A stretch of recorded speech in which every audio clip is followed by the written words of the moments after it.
Welcome to my YouTube channel chemistry आदि, जहाँ पे आपको केमिस्ट्री एक प्लेटफॉर्म पे सब कुछ बताया जाता है।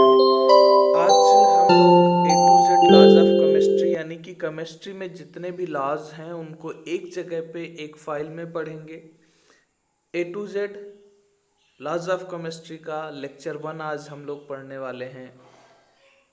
इसमें 8 to 10 लॉज आपको आज बताए जाएंगे और फिर उसके बाद लेक्चर 2 इसी तरह से 1 by 1 सारे प्रिंसिपल्स आप पढ़ लेंगे। चैनल को सब्सक्राइब जरूर करिए और दोस्तों को शेयर करिए जिससे कि ज़्यादा से ज़्यादा लोगों तक पहुंच सके। आइए स्टार्ट करते हैं अवोगाद्रोस लॉ। इस प्रिंसिपल के अकॉर्डिंग किसी भी गैस के वॉल्यूम उसके नंबर ऑफ मोल्स के नंबर ऑफ मॉलिक्यूल्स के डायरेक्टली प्रोपोर्शनल होगा अगर टेम्परेचर एंड प्रेशर कांस्टेंट है, यानी कि V directly proportional to N। That means हम ये भी कह सकते हैं कि वॉल्यूम और मोल के जो रेशियो हैं वो container to container at constant temperature and pressure हमेशा इक्वल होंगे। जैसा कि आपके सामने दो कंटेनर रखे हुए हैं, एक में मोल N है और दूसरे में 2N है, तो एक में वॉल्यूम V है और दूसरे में डबल हो गया 2V। लेकिन ध्यान ये रखना है कि इन दोनों कंटेनर के प्रेशर और टेम्परेचर कांस्टेंट रहने चाहिए। जितना पहले में है उतना ही सेकंड कंटेनर में होना चाहिए। प्रेशर और कांस्टेंट में चेंज नहीं आना चाहिए, तभी अवोगाद्रो लॉ फॉलो होता है। सेकेंड लॉ है ऑफ-बाउ प्रिंसिपल या फिर इसी को कहते हैं N+L रूल। इस रूल के अकॉर्डिंग ये बताया गया था कि इलेक्ट्रॉन्स को जब ऑर्बिटल्स में हम फिल करते हैं तो उनके इंक्रीजिंग एनर्जी लेवल के आर्डर में फिल करते हैं, यानी कि पहले जिनकी एनर्जी कम है उनको भरेंगे, बाद में जिनकी ज़्यादा है उनको भरा जाएगा। N+L यहाँ पे क्वांटम नंबर शो करता है। जैसा कि एग्जाम्पल में आपके सामने है, जिसकी N+L की वैल्यू ज़्यादा होगी उसकी एनर्जी भी ज़्यादा होगी। 3D और 4S को लेके दिखाया गया है। 3D के लिए वैल्यू 5 है और 4S के लिए 4, तो 3D एनर्जी ज़्यादा है इसलिए 4S पहले भरा जाता है, 3D बाद में भरा जाता है। दूसरा इसी का एक और एग्जाम्पल है, अगर N+L की वैल्यू सेम हो जाती है तो फिर जिसका N की वैल्यू ज़्यादा है उसकी एनर्जी ज़्यादा होगी। जैसा कि 3P और 4S दोनों के लिए N+L की वैल्यू 4 है, लेकिन N की वैल्यू 4S के लिए 4 है इसलिए 4 ग्रेटर है, तो 3P पहले भरा जाएगा 4S बाद में। किसके लिए L की वैल्यू क्या होगी, तो S सब सेल के लिए L की वैल्यू वो 0, P के लिए 1, D के लिए 2, F के लिए 3। ये वैल्यूज़ हैं SPDF के लिए L की। आपके सामने ये फिगर दिया हुआ है 1S 2S 2P, कौन किस आर्डर में भरा जाएगा यहाँ पे एरो के साथ आपको दिखाया गया है, किसको पहले और किसको बाद में। नेक्स्ट हम पढ़ रहे हैं बॉयल्स लॉ। क्या होता है बॉयल्स लॉ, अगर टेम्परेचर को हम कांस्टेंट कर दें तो प्रेशर वॉल्यूम के इन्वर्सली प्रोपोर्शनल होगा किसी भी गैस का, यानी P is inversely proportional to V। That means P1V1 is equal to P2V2। At constant temperature pressure is inversely proportional to volume. जैसा कि आपको इस फिगर में दिखाई पड़ रहा है कि अगर हम किसी पिस्टन से प्रेशर बढ़ाते हैं तो वॉल्यूम डिक्रीज होता है। प्रेशर तो बढ़ेगा लेकिन वॉल्यूम डिक्रीज हो जाएगा। ये बॉयल्स का लॉ है कि pressure inversely proportional to volume at constant. This is my book nature of chemistry available on Amazon and Google Play Store. You can purchase it only just 99 rupees. Next law हम लोग पढ़ते हैं Charles law. Charles ने बताया था कि अगर pressure constant कर दिया जाए तो गैस का वॉल्यूम उसके टेम्परेचर के डायरेक्टली प्रोपोर्शनल हो जाएगा, यानी कि जितना हम टेम्परेचर बढ़ाएंगे गैस का वॉल्यूम भी उतना ही ज़्यादा बढ़ता जाएगा, जैसा कि आप लोग डायग्राम में देख रहे हैं।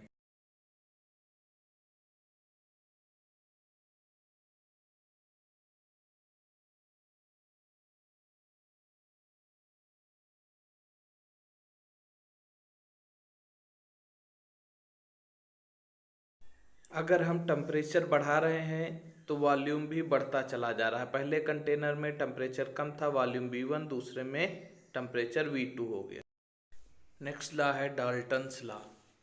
डाल्टन्स लॉ में बताया गया था कि किसी कंटेनर का टोटल प्रेशर उसमें भरी हुई नॉन रिएक्टिंग गैसेस के पार्शियल प्रेशर के सम के इक्वल होता है। Total pressure is equal to PA plus PB plus PC। For example अगर हम मान लें कोई एक कंटेनर हैं, तीन अलग अलग, तीनों में अलग अलग गैसेस भरी हैं, या दो कंटेनर हैं, दो में अलग अलग गैसेस भरी हैं A एंड B। इन दोनों को जब एक कंटेनर में भर दिया जाएगा तो इस कंटेनर का टोटल प्रेशर इन दोनों के पार्शियल प्रेशर के सम के इक्वल होगा। नेक्स्ट लॉ हम पढ़ रहे हैं डॉबरिनर्स ट्राइएड लॉ। ये पीरियाडिक टेबल का एक लॉ है जिसमें बताया गया था किसी एटम का एटॉमिक मास उसके जो सराउंडिंग दो अल्टरनेट एलिमेंट होंगे फर्स्ट एंड थर्ड, उन दोनों के एवरेज एटॉमिक मास को देखेंगे तो वो सेकंड वाले के इक्वल होगा। एग्जाम्पल के लिए जैसे कि लिथियम का 7 है और पोटेशियम का 39, इन दोनों का जब एवरेज निकाला जाता है तो 23 आता है, और 23 इन दोनों के मिड में सोडियम है, सोडियम का। इसी तरह दो और भी एग्जाम्पल दिए हैं डॉबरिनर ट्राइएड लॉ के लिए, लेकिन ये लॉ पूरी तरह से पीरियाडिक टेबल को फॉलो नहीं करता था, इसलिए इसको हटा दिया गया। नेक्स्ट है इलेक्ट्रॉन गेन एंथैल्पी या फिर इलेक्ट्रॉन एफिनिटी। ये एक एनर्जी होती है जो रिलीज होती है जब किसी आइसोलेटेड गैसियस एटम के आउटर मोस्ट सेल में एक इलेक्ट्रॉन ऐड किया जाता है। The amount of energy released during the addition of one electron in the valence shell of an isolated gaseous atom, उस एनर्जी को ही कहते हैं इलेक्ट्रॉन गेन एंथैल्पी। कैसे वेरी करती है ग्रुप में, कैसे पीरियड में? अगर हम पीरियड में लेफ्ट टू राइट मूव करते हैं तो इलेक्ट्रॉन एफिनिटी बढ़ती है, इलेक्ट्रॉन गेन एंथैल्पी बढ़ती है। Top to bottom electron gain enthalpy घटती है। टॉप टू बॉटम घटती तो है, लेकिन क्लोरीन की इलेक्ट्रॉन गेन एंथैल्पी, क्लोरीन क्या इवन थर्ड पीरियड के जितने भी एलिमेंट हैं इनकी electron gain enthalpy second period से ज़्यादा होती है, क्योंकि इन सब के पेनल्टीमेट सेल में 8 इलेक्ट्रॉन होते हैं, और जिस भी एटम के पेनल्टीमेट सेल में 8 इलेक्ट्रॉन होते हैं उसकी इलेक्ट्रॉन गेन एंथैल्पी मैक्सिमम होती है। जितने भी आपके एलिमेंट्स हैं इनर्ट गैस को छोड़ के, उन सब की इलेक्ट्रॉन गेन एंथैल्पी जो फर्स्ट होती है वो निगेटिव, लेकिन इनर्ट गैस की first electron gain enthalpy positive होती है। फैराडेज फर्स्ट लॉ नेक्स्ट है। इस लॉ के अकॉर्डिंग किसी इलेक्ट्रोड पे डिपॉजिट होने वाले सब्सटेंस का मास उसमें सप्लाइड इलेक्ट्रिसिटी या चार्ज के डायरेक्टली प्रोपोर्शनल होगा। Mass of substance deposited at any electrode is directly proportional to quantity of electricity और charge passed. W is directly proportional to Q। Q होता है IT के equal, that means W is equal to ZIT। Z एक constant है जिसकी value E/96500। तो इस तरह से फार्मूला बनेगा W is equal to EIT upon 96500। ये फैराडे कांस्टेंट है। Q चार्ज है, I current, T time, W mass and E equivalent mass है। This is Faraday's first law. Next one is Faraday's second law. इस law में बताया गया था कि अगर कई सारे इलेक्ट्रोड सीरीज में कनेक्ट कर दिए गए हैं तो उन पे डिपॉजिट होने वाले सब्सटेंस के मास और उनके इक्विवेलेंट मास के जो रेशियो हैं वो आपस में इक्वल होंगे। वो 2 हों या 3 हों, अगर वो सीरीज में कनेक्टेड हैं तो उनमें जो मास और इक्विवेलेंट मास का रेशियो है वो ऑलवेज सेम होगा। जैसा कि एग्जाम्पल में आप देख रहे हैं, 2 कंटेनर हैं, तो एक में कॉपर सल्फेट है, एक में सिल्वर नाइट्रेट। एक में कॉपर डिपॉजिट होगा, दूसरे में सिल्वर। तो mass of silver upon equivalent mass of silver is equal to mass of copper upon equivalent mass of copper. Next है फैजान्स रूल। फैजान्स रूल में ये बताया गया था किसी भी कैटायन की पोलराइजिंग पावर डिपेंड करती है charge of density of cation. Smaller the size of and greater the charge will be more polarizing power।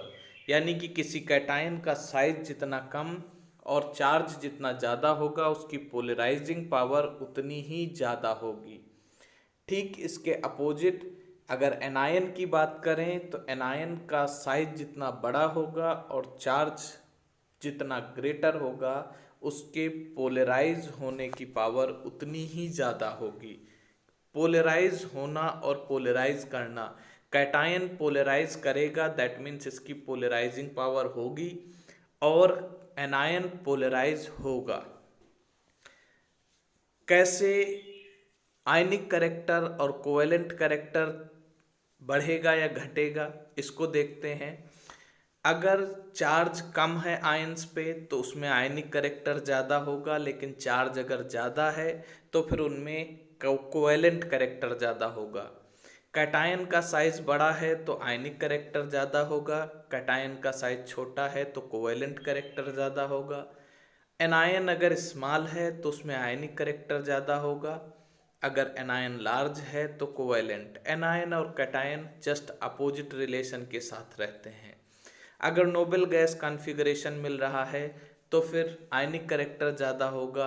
अगर वैलेंस सेल इलेक्ट्रॉन का कॉन्फ़िगरेशन इनकम्प्लीट डी या एफ सब सेल की तरह है तो फिर वहाँ पे कोवैलेंट कैरेक्टर ज़्यादा होगा। Graham's law of diffusion.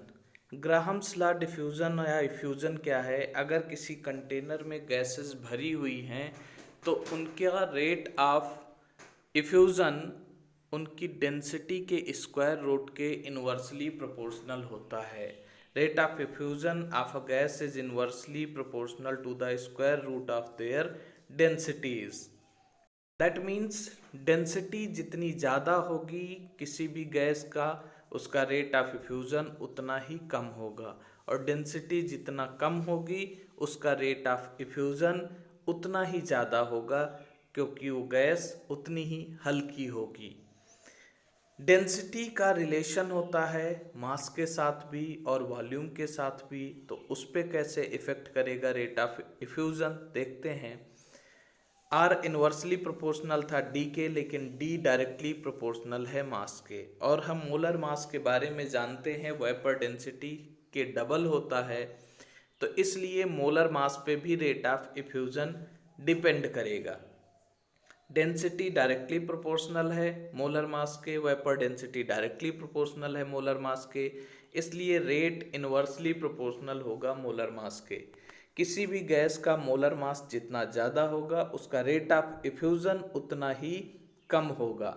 लेकिन अगर बात करें वॉल्यूम से तो डेंसिटी का वॉल्यूम के साथ इन्वर्स रिलेशन होता है, density is equal to mass upon volume, इसलिए रेट ऑफ इफ्यूज़न किसी भी गैस के वॉल्यूम के डायरेक्टली प्रोपोर्शनल होगा।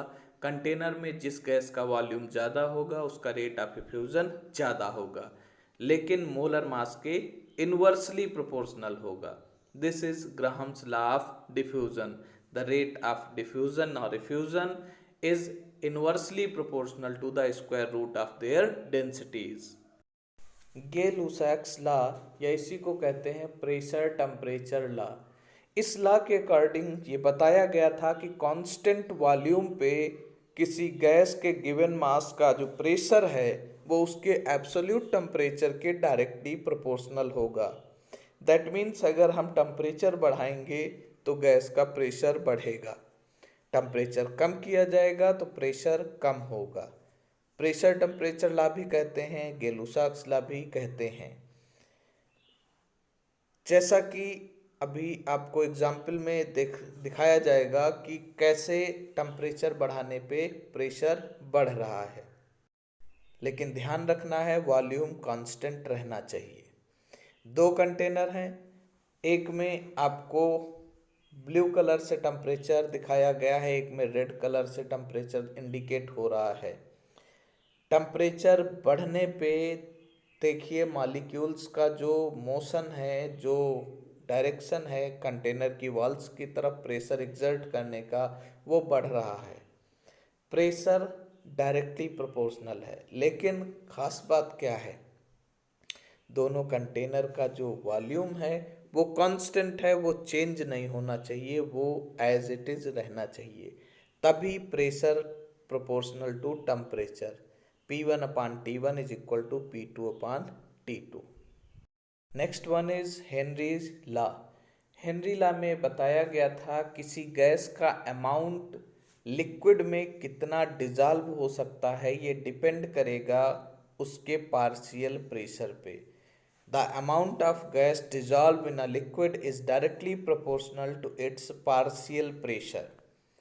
पार्शियल प्रेशर पे डिपेंड करेगा कि कितनी गैस हम किसी लिक्विड में डिजॉल्व कर सकते हैं। Just like CO2 dissolve in soft drink या cold drinks. Partial pressure directly proportional to the mole fraction. PA is equal to KH into XA। KH यहाँ पे हेनरी कांस्टेंट है, XA मोल फ्रैक्शन है। जितना ज़्यादा मोल फ्रैक्शन उतना ज़्यादा partial pressure और उतनी ही ज़्यादा उसकी सॉल्युबिलिटी।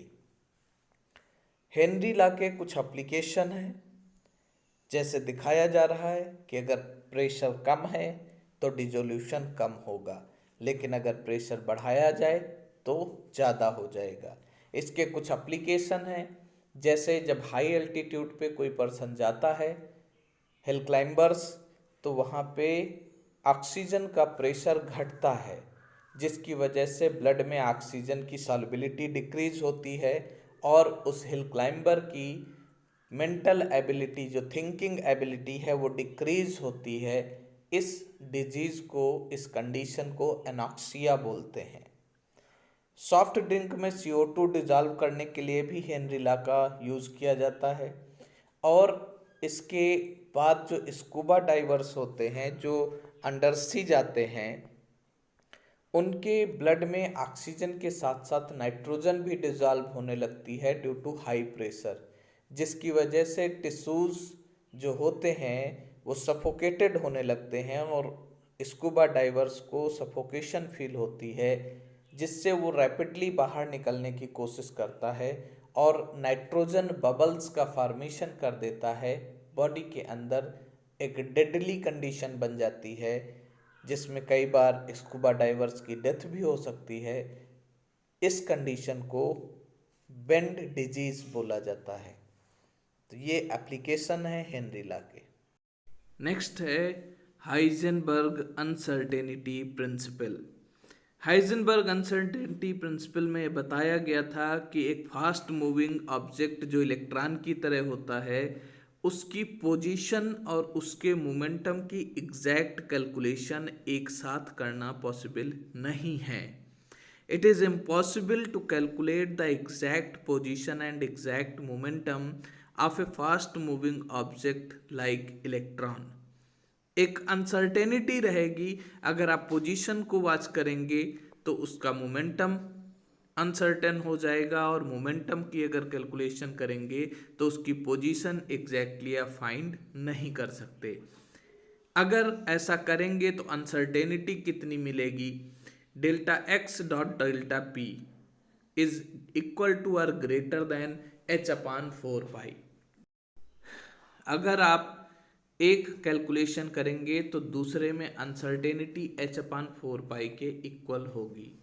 बट ये प्रिंसिपल सिर्फ small objects, electron like object पे ही एप्लीकेबल है, एक ग्रेटर ऑब्जेक्ट पे एप्लीकेबल नहीं है, क्योंकि सनलाइट यानी कि 1 क्वांटा ऑफ एनर्जी किसी लार्ज पार्टिकल के लिए मोमेंटम देने के लिए किसी लार्ज पार्टिकल को सफिशिएंट नहीं होती है।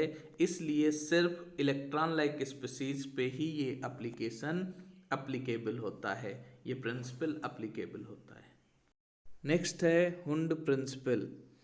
इसमें बताया गया कि किसी सबसेल की ऑर्बिटल्स में तब तक हम पेयरिंग नहीं कर सकते जब तक उसका ईच ऑर्बिटल एक सिंगल इलेक्ट्रॉन से फिल नहीं हो जाता। Pairing of electrons in orbitals occurs after filling a single electron in each orbital of a subcell।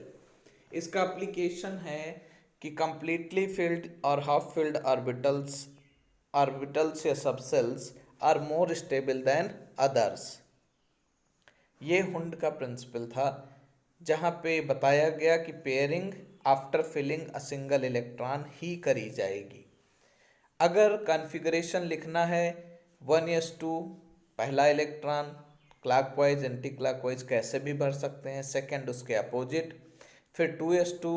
फिर 2p में जब 3 है, 3 ऑर्बिटल हैं, तो तीनों में एक एक इलेक्ट्रॉन भरेंगे, देन पेयरिंग स्टार्ट करेंगे जैसे कि पहला दिखाया गया है। सेकंड में आपने देखा कि 2p के जो फर्स्ट ऑर्बिटल में दोनों इलेक्ट्रॉन एक साथ भर दिए, ये गलत कॉन्फ़िगरेशन है।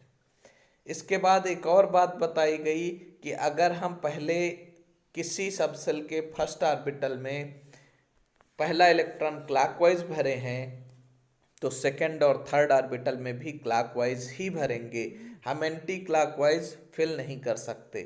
अगर ऐसा करते हैं तो ये कॉन्फ़िगरेशन लिखना गलत होगा। सारे के सारे इलेक्ट्रॉन जो पहले सिंगल भरे जा रहे हैं वो एक ही डायरेक्शन में होने चाहिए। This is Hund's principle. इसके बाद फिर हम पढ़ते हैं हकेल रूल। हकेल रूल में ये बताया गया जिस भी स्पीसीज या मॉलिक्यूल के पास 4n+2 पाई इलेक्ट्रॉन होंगे उसे एरोमेटिक कंपाउंड कंसीडर किया जाएगा। जहाँ पे n की वैल्यू 0 नहीं होनी चाहिए, कोई भी होल इंटीजर होना चाहिए। 1 2 3 4 कुछ भी हो सकता है। कुछ एग्जाम्पल आपके सामने बेंजीन दिया है, 6 पाई इलेक्ट्रॉन, यानी कि n की वैल्यू 1 रख दी गई, 4n+2। 4 पाई इलेक्ट्रॉन होने पे एरोमेटिक नहीं होगा। 2 पाई इलेक्ट्रॉन होने पे भी हम इसे एरोमेटिसिटी में दे सकते हैं। 10 पे हम इसे एरोमेटिक कहेंगे, 8 में एरोमेटिक नहीं है। तो आप देख लेंगे 4n+2 रख के n की वैल्यू होल इंटीजर आना चाहिए, तभी आप कंसीडर करोगे एरोमेटिक कंपाउंड में। तो जो भी 4n+2 पाई इलेक्ट्रॉन को फॉलो करेगा वो कंपाउंड, वो मॉलिक्यूल एरोमेटिक कहलाएगा। नेक्स्ट है हेस लॉ। हेस लॉ में बताया गया था कि अगर कोई भी रिएक्शन हो रही है वो सिंगल स्टेप में कंप्लीट हो या फिर मल्टीपल स्टेप में कंप्लीट हो, उनके बीच एंथैल्पी का चेंज नहीं आएगा। सिंगल स्टेप के एंथैल्पी चेंज मल्टीपल स्टेप के एंथैल्पी चेंजेस के सम के इक्वल होगा। Enthalpy change in one step is equal to sum of enthalpy change of multiple steps for same reaction. A से D जाना है, डेल्टा एच है। ए से बी में H1, बी से सी में H2, सी से डी में H3। तो इन तीनों के एंथैल्पी चेंज का सम फर्स्ट यानी ए टू डी के एंथैल्पी चेंज के इक्वल होगा। ये एक तरह की साइक्लिक प्रोसेस भी आप कह सकते हो। ए से बी जाना है, डेल्टा एच। अब ए से सी गए, सी से डी और डी से बी, तीनों के बीच में एनर्जी का जो एंथैल्पी का चेंज है delta H1, delta H2 and delta H3, इन तीनों का सम डेल्टा H के इक्वल होगा। Next one is ideal gas equation. Ideal gas equation तीनों लॉज को कंबाइन करके कंप्लीट होती है, जैसे कि Boyle's law, volume is inversely proportional to pressure. Charles law, volume is directly proportional to temperature. And Avogadro's law, volume is directly proportional to number of molar molecule. तो V is directly proportional to NT upon P। Proportional का sign हटेगा तो एक constant आ जाएगा, gas constant, that is R। तो V is equal to R NT upon P, that means PV is equal to nRT। N की जगह हम लिख सकते हैं मास अपॉन मोलर मास, तो ये हो जाएगा PV is equal to M/mRT। और M/V को हम लिखते हैं डेंसिटी, इसलिए हम ये भी लिख सकते हैं density is equal to pressure molar mass upon Rydberg constant या gas constant into temperature. PV is equal to nRT। This is ideal gas equation. And the last topic of this session is junction point. This law states that the basis of the network is the junction point from which ideally at least 3 polymer chains emanate and continue passing through other junction point to define independent path which extend microscopically। Network, basis of network यानी कि network का आधार आप कह सकते हैं junction point, जहाँ पे कम से कम पॉलीमर चेन की 3 पॉलीमर चेन पास करें एक दूसरे से, उस पॉइंट को कहा जाता है जंक्शन पॉइंट। ये पॉलीमर या माइक्रोबायोलॉजी का पॉलीमर चैप्टर है, पॉलीमराइजेशन से, वहाँ से ये डेफिनेशन दी गई है। तो आज का सेशन यहीं पे एंड होता है। Thank you.